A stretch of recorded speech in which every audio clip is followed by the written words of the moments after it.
الكرة خطيرة، مابولولو داخل المنطقة، يسقط مابولولو، خطيرة الكرة، يشير إلى ركلة جزاء.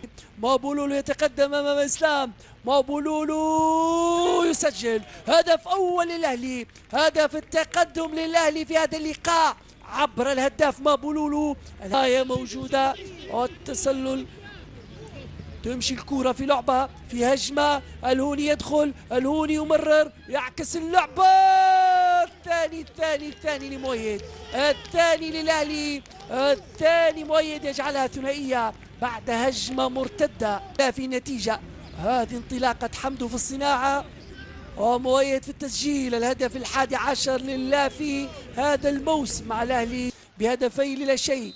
هذه لعبة حمدو، توصل الكرة المنير باليسرى، يرفعها الجزولي، يستقبل، اوبا، الثالث لفريق الاهلي عبر الجزولي نوح، يجعل النتيجة 3 أهداف.